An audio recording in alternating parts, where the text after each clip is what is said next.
Who is Kachina? This kind-hearted and strong-willed youngling of the Children of Echoes never allows her feelings of defeat to keep her down for long. Determination to prove herself as a warrior, no matter how difficult, makes her willing to push through anything to one day prove her worthiness of the great name Uthabiti. Hi guys, I'm Slick, and today we're going through the entire lore of Kachina. Subscribe if you like Natlan. Hello!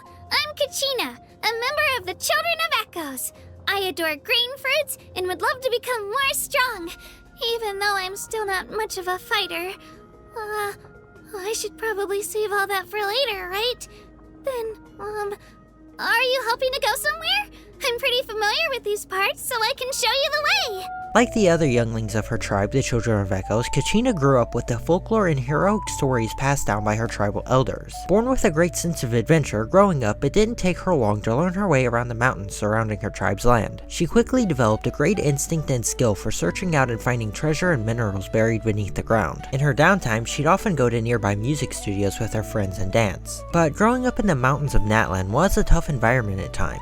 Bumps and scratches were unavoidable, especially for a child. When Kachina did inevitably hurt herself, she would cry due to the pain like any other child would, but she would often be the first one to wipe away her tears and get back to her feet. She was never one to let things keep her down for long, and this continues going forward and turns out to be a big part of her personality. Kachina understands why the adult tribal members do see her as a good kid, but one thing she doesn't understand is why she was chosen by the Wayub to inherit the great name of Uthabiti. Uthabiti is my ancient name. It means the ability to stay strong in the face of adversity. But I often wonder why the Wayub decided to give the name to me.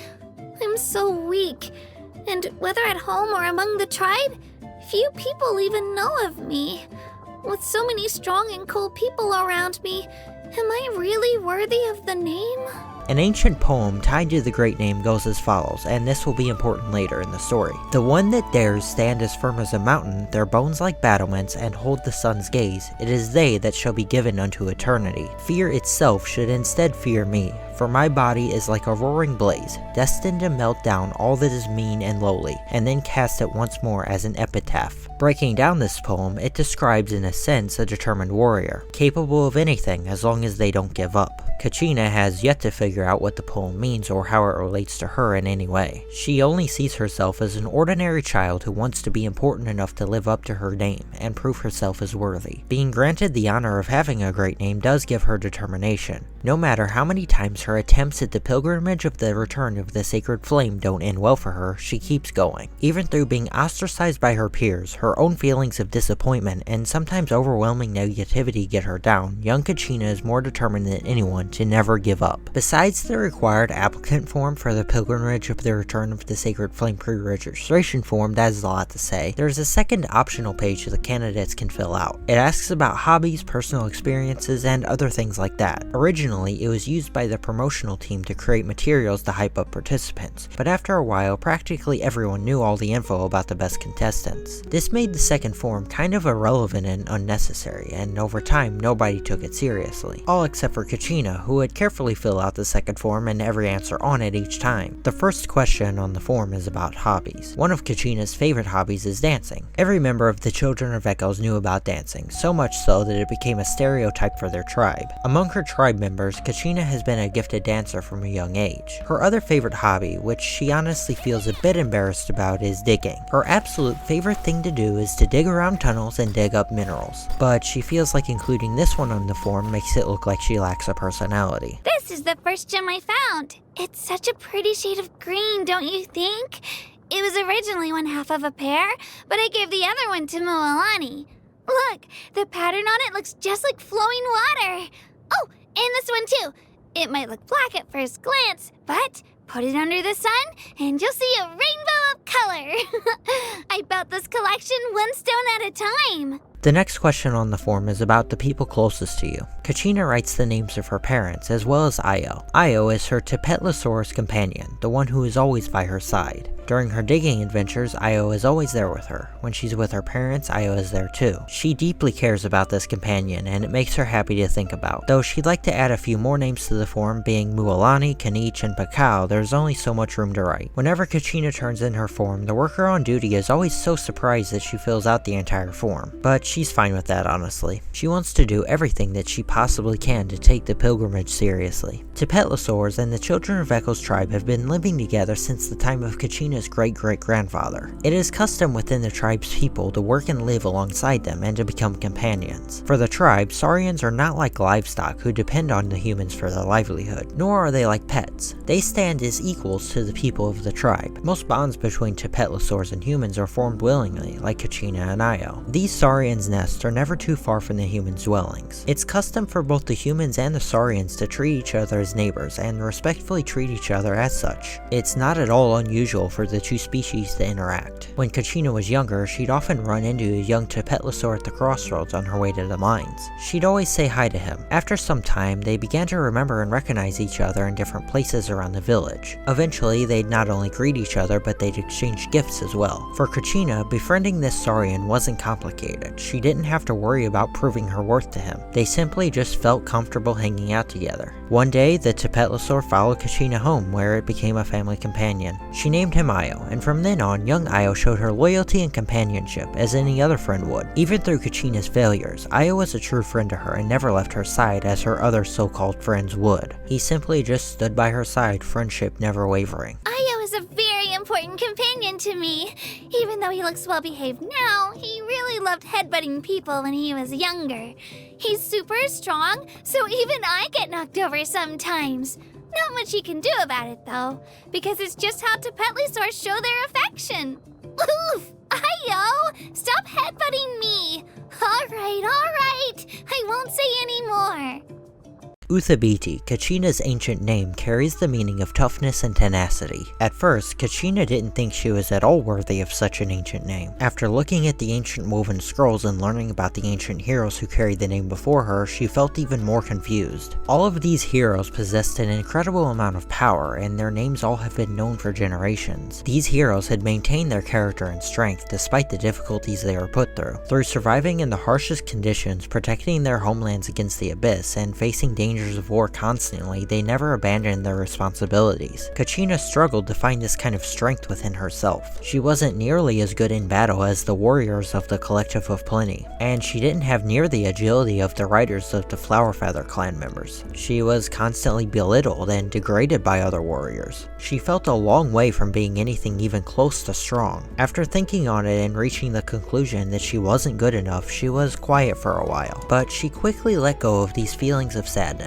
Not because she was training to become a warrior, not because she reached a truth or a revelation, or that her friends and family were worried. Her choice to not let herself succumb to the feelings of her own inferiority came down to her own philosophy. No matter how badly you fall, the first thing you have to do is get back up. And that's exactly what she did. Even when she was younger, when she would fall or get hurt, she'd be back on her feet far before any other child. Even if she was in pain, she wouldn't let it keep her down for long. This has always been true for her. Even while facing hopelessness and fear due to her feelings of inferiority and unworthiness of her great name, she still stood back up. Being so young, she didn't yet know how to fully control her feelings. She'd wear her emotions on her sleeve, but even when she was sobbing and sniffling in front of everyone, she'd just keep pushing forward. Maybe she was stronger than she thought. Oh, I don't know how I managed to screw things up again today. No, I don't want to cry, but I just can't seem to help myself. Didn't we both already say goodnight to each other? Thank you for staying up and comforting me, though. It means a lot. After her return from the Night Kingdom, other households of the tribe looked at Kachina and her family differently. Those who had never spoken to them before or who had only been acquaintances had began to actively seek out the family to socialize. The conversations would inevitably turn to be about Kachina. They would praise her bravery and toughness and strengths. Having experienced so many setbacks in her journey and in the end finally returning victorious, others could see her persistence. Her defeats were easily forgotten by everyone except her. Something felt off to her. Her mistakes were being ignored by everyone, even though they still plainly existed. Nothing had really changed, besides the way she was treated after her return. Everyone else could forget about her countless failures, but she couldn't, nor did she think she should. She thought that even after tasting victory, she simply could not compare to the other heroes who were victorious time and time again. Her success was in large part due to the support of her friends. There was no way that she could suddenly become her idealized version of herself that easily. She was still young. She still couldn't stop herself from crying when she messed up, no matter how badly she wanted to be the Kachina that always kept going no matter what. In her mind, she figured out a new understanding to her ancient name. Not getting knocked down is one type of tough, but maybe not losing yourself in all the flowers and praise is another. Every child in the Children of Echo's tribe has heard fables about raw ore and gems. This story in particular stood out to Kachina. Before raw ore had been unearthed by the Children of Echoes, it slept soundly below the depths of the mountains. Just an ordinary chunk of rock. Even through being brought to the surface by miners after years of erosion from the rocks above, the ore had not realized its worth. As it was broken, chiseled, and polished by humans, it felt immense pain and did not understand its purpose or what was happening. Even though in the eyes of the humans this was a beautiful process, the ore questioned why must it happen to them. Though the purpose was to reveal its true nature as a gem, the words remained unsaid by the grindstone, who had undergone the process of polishing countless other ores. Until the work was complete, the ore could not see that in the eyes of others the process had made it into a beautiful gemstone. As Kachina walked through the Night Kingdom alone, she recalled this childhood story. She remembered asking her parents questions about what happened to the gemstones. The chill of the Night Kingdom distracted her from reflecting too much on the story, but the memories of her parents brought her warmth. Whether or not she was a shattered ore or a gem that had still not been discovered, she had to push on. She had more things she wished to do, and people she wished to see again. Soon she found herself bathed in sunlight once again, seeing the outstretched hand of the traveler. At that moment, she knew what a gemstone should look like. A sturdy and strong structure, capable of holding up the world even in the darkest hour. At this moment, she had proved herself. She had returned triumphantly from the pilgrimage. The day when she could inspire others had finally come. Many tears and courage had finally smelted the gemstone Kachina. There are many stories of the ancient name Uthabiti, the name now held by Kachina. These stories are traced by golden threads on the banner of Uthabiti. The first thread shows a story of a sword wielder, a girl no taller than a child. She once held back the collapse of the cliffs with her own two hands, saving the lives of the entire tribe. In spirit, she was many times greater than the greatest warriors of all of Natlan. The bright fire of her life burned out quickly, but even at death's door, her spirit remained bright. The second, a brave warrior who fought year after year with his shield, never wavering no matter how much time had passed. Even in his urn after death, his ashes attempted to solidify and burst through, declaring that he could not fit in such a small tomb. His remains were finally scattered amongst the mountains, causing thunder as they drifted down the mountain. The third shows anonymous name holders, whose deeds have been forever hidden by history, though their final moments were peaceful. The fourth strand is offered to the great spear wielder, who held the name high above the pilgrimage. In the Night Kingdom, she traveled with the souls of warriors who battle eternally. Tears do not lessen the glory of the name Uthabiti, and her return from the Night Kingdom marked the beginning of a new age. There are a lot of legends about heroes in Natlan, and my favorite one is the one about Lord Trowray. How incredibly cool is it to be able to seal the abyss beneath the ground as an ordinary mortal? Oh, that reminds me. You've been to a bunch of countries in Tibet, so you must know a lot of legends, right? I'm super curious.